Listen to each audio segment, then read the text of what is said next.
Hai guys, Assalamualaikum. Welcome back to DPP Studios bersama saya Mirul Aiman dalam segmen Analisis DPP. Macam biasa, kita akan buat ulasan dan juga statistik. Statistik yang terperinci berkaitan dengan perlawanan Liga Super yang melibatkan pasukan Penang FC dan juga Selangor FC. Satu keputusan di luar jangkaan, bukan macam apa yang kita semua harapkan. Tapi tak apa, kita akan go through satu persatu. Alright, macam biasa saya tak berseorangan. Saya bersama dengan Tun Teja yang sedang berada di talian. Assalamualaikum Tun. Ya, Waalaikumsalam. Sihat Okey Okey. Tak demam Boleh demam juga malam ni Tun. Okey Tun, satu keputusan yang tak semua harapkan. 4-1 saya boleh anggarkan sebagai kekalahan terbesar Penang FC untuk musim ni. Okey. Boleh tak Tun ulas dulu secara umum tentang perlawanan malam tadi?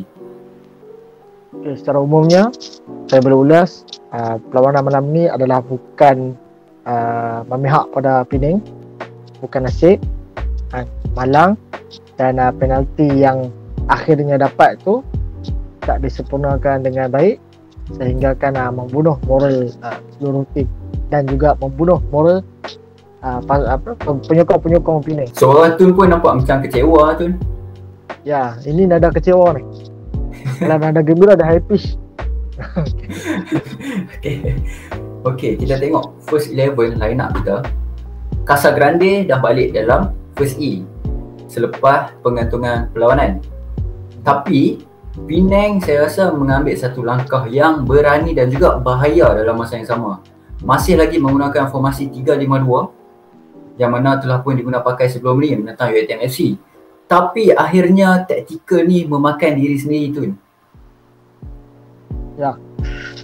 Sebenarnya formasi 3-5-2 ni bukan tak bagus, dia bagus. Cuma mungkin pemain yang memainkan peranan dalam tersebut tidak menjalankan tugas dengan baik.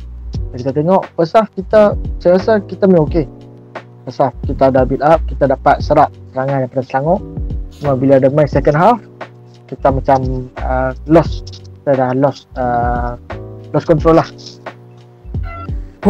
Daripada first 11 ni Tun, tapi sebelum tu saya nak minta maaf dulu. Saya bukan nak condemn disebabkan emosi, tapi ini saya bercakap berdasarkan statistik perlawanan malam tadi. Jadi jangan ada yang salah anggap dan juga salah faham. Kalau kita tengok daripada line up first 11, saya boleh katakan walaupun David Rowley skor satu gol, boleh katakan gol sagu hati lah, tapi saya rasa David Rowley ni belum cukup bagus untuk masuk dalam first E Penang untuk game lawan Selangor ni. Setuju tak Tun? Ya, saya setuju. Sebab banyak juga dia hilang bola dan lambat juga dia nak cover apabila hilang bola. Apabila Selangor mula dah counter, kita lihat hanya tinggal defense saja. Itu sebenarnya bahaya.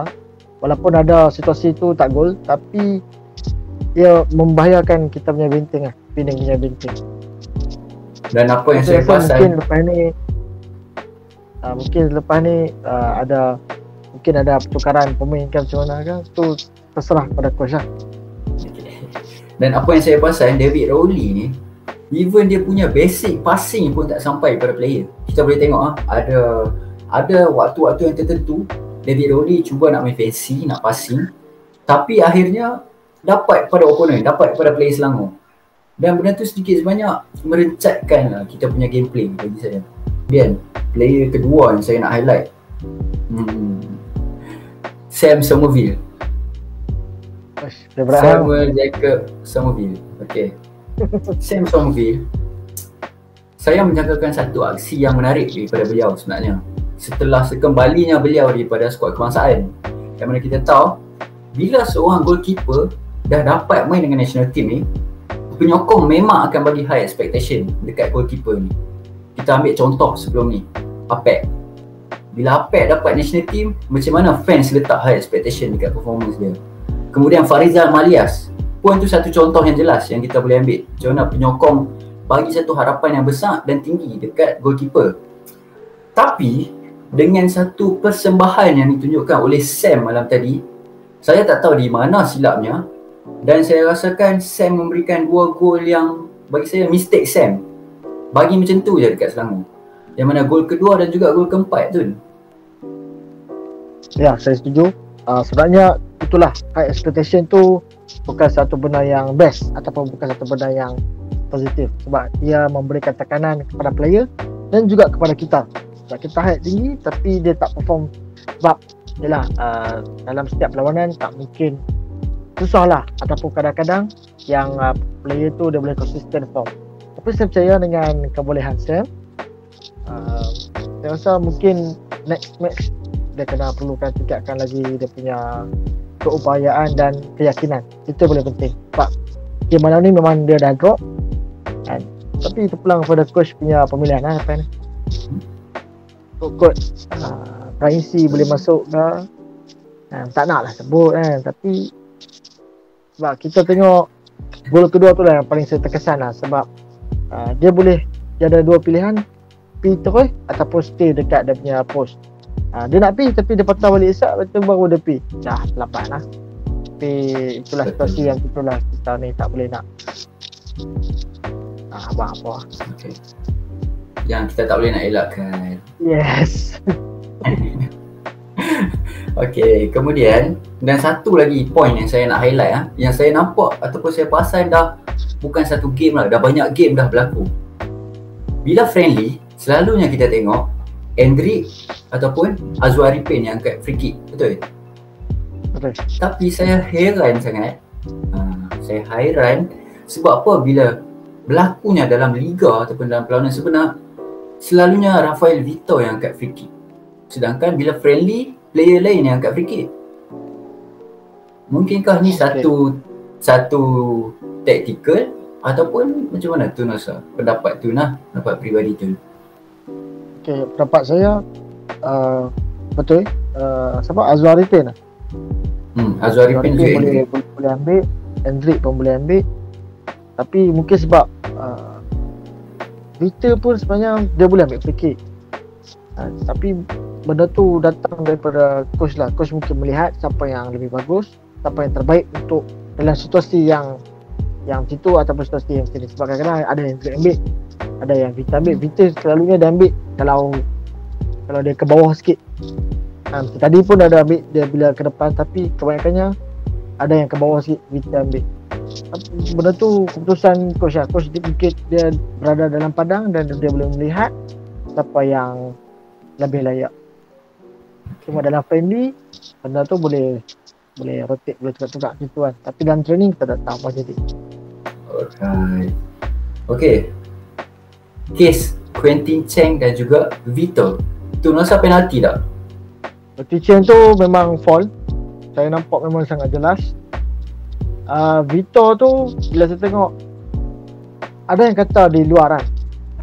Saya tak tahu fall tu daripada masa apa nama tu, Syarul lah. Nama yang Muhammad Afro tu. Saya tak tahu fall tu dikira masa dia tarik sikit ke ataupun masa dia slide. Kalau masa dia slide di dalam, tapi kalau masa dia tarik sikit tu, tapi saya rasa kalau tarik sikit di mana-mana tempat pun dia tak akan jadi fall dengan situ macam tarikan. So saya fikir mungkin yang ref tiup tu masa dia dapat slide, tapi mungkin yang iceman tengok masa tarik tu di luar.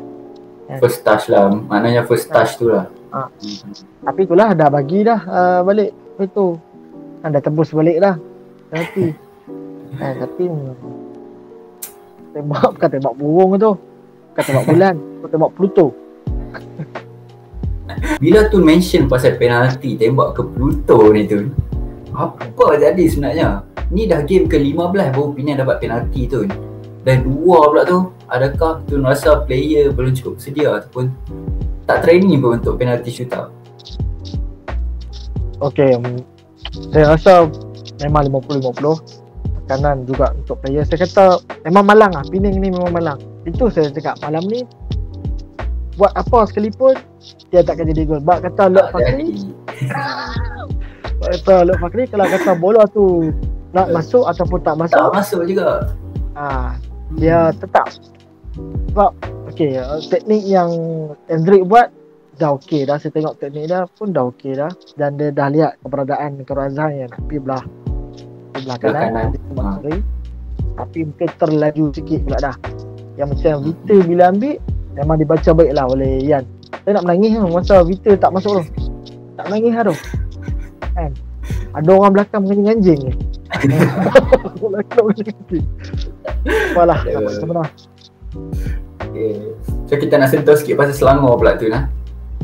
Okay. Macam biasa kita tak bias pada sebelah pihak. Kita kena sentuh juga tentang opponent.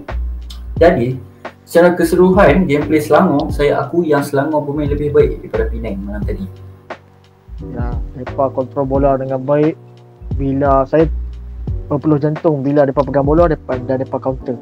Berapa kali tu mereka cuba counter dan tinggal kita punya defense 3 orang. Benda tu kekuatan Selangor.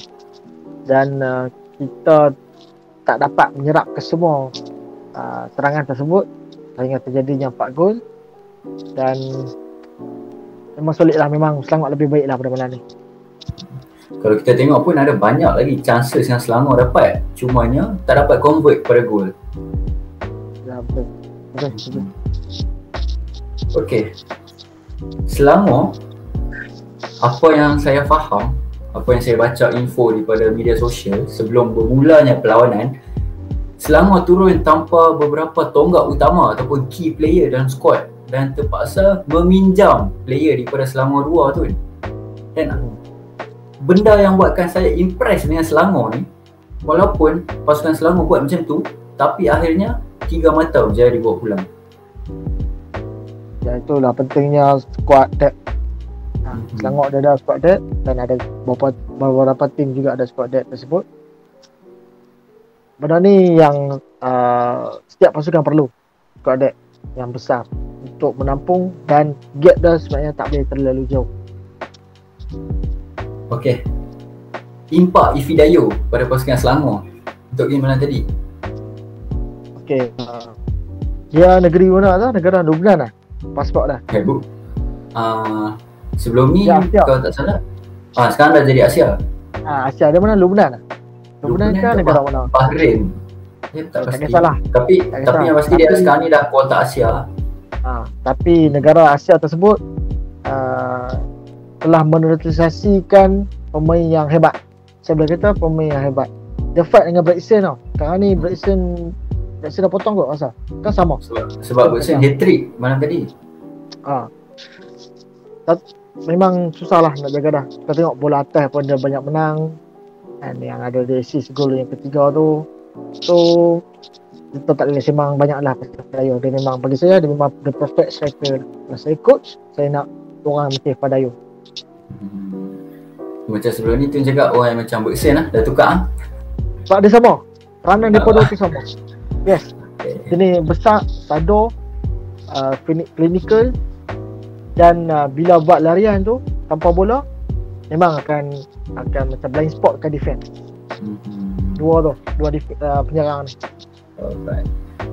Okay, jom kita tengok statistik pula perlawanan untuk malam tadi. Sepanjang 90 minit full time 4-1 memihak kepada pasukan pelawat Selangor FC. Dan daripada 90 minit total shot Penang FC 18 tapi shot on target Penang 8, manakala Selangor shot 12 dan juga on target 5. Itu menunjukkan bahawa shot efficiency Selangor lebih tinggi daripada Penang tau. Selangor 80%, manakala Penang hanya 12.5%.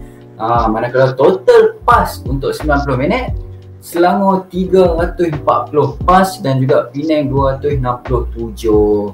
Jadi daripada statistik yang telah pun saya nyatakan tadi, ball possession memihak kepada Selangor jelas lagi nyata 56%, manakala Penang FC hanya 44%.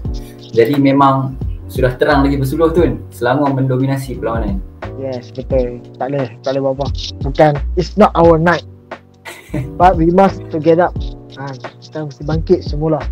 Yes, untuk menghadapi Perak. Walaupun Perak lepas ni dia ada masalah apa kan, kita tak mau dengar. Tapi kita player mau bangkit, itu saja harapan penyokong. Mau bangkit semula. Kalah malam ni tak apa, kita boleh terima. Kita buka dada, berlapang dada dan kita boleh terima. Jangan tengok tim lawan ni siapa dia. Jadi bangkit. Okay, sambung, silakan. Okay, and we must remember this night too. Oh, the fourth goal lah. Yes, we must remember this night. supaya tak jadi lagi benda macam ni. Okey, lawan Perak, saya tak mahu letak harapan yang tinggi. Walaupun Perak ni ada masalah dalaman, tapi saya yakin Perak still akan bagi 100% setiap game. Cumanya mungkin belum rezeki pada Perak FC. Harapan Tun pula macam mana? Kita lawan di Ipoh lah. Kita akan main di Ipoh. Kita lawan di Ipoh. Saya tak nak harap apa, saya nak 3 mata saja. Berapa kosong ke, berapa biji nak kena ke, tu terpulang. Jadi 3 mata dibawa pulang ke Bandaraya. Tak mau dah harap lebih. Saya tak mau dah. Sebab macam saya kata lah, sakit. Bila high expectation, dia stress kat player, stress kat kita balik. So kita nak pelapang dada, kita nak relax, kita nak enjoy the game, dan kita nak support kita punya team. That's very important. Adakah tu masa Pak Din dengan skor terjadi man of the match next game tu? Next game lah kalau Azrin score. Khairul Azrin lah. Oh, Khairul Azrin dah back to squad. Kan? Yes. Saya dapat rasakan yang next game barisan tengah kita akan kembali compact dengan adanya Khairul Azrin. Harap-harap dah tolonglah, please. InsyaAllah. Man of the match pilihan Tun Teja untuk malam tadi? Quentin Cheng. Dengan work rate yang dia tunjukkan, Quentin Cheng saya rasa paling terbaik lah di antara semua. Okay, terbaik. Paling worst tak nak tanya, paling worst. Okay, siapa paling worst? Jangan. Kita bagi yang positif saja. Okay. Mau elok. Okay, jadi apa pula kata penonton-penonton yang tengah tengok video ni? Boleh tinggalkan apa-apa saja pendapat dan juga komen anda tentang perlawanan malam tadi. Tak kisah nak komen sama ada belah Penang ataupun belah Selangor. Kita akan buka ruangan perbincangan macam biasa. Jangan lupa like video ni, jangan lupa share dan jangan lupa subscribe. Tekan butang loceng untuk notification. Kita akan jumpa lagi dalam episod yang seterusnya, analisis DPP perlawanan yang melibatkan Penang FC dan juga Perak FC. Sekian dulu daripada saya, Miro Aiman, dan juga Tun Teja yang sedang berada di talian. Demi kebanggaan, demi Pulau Pinang. Bye-bye.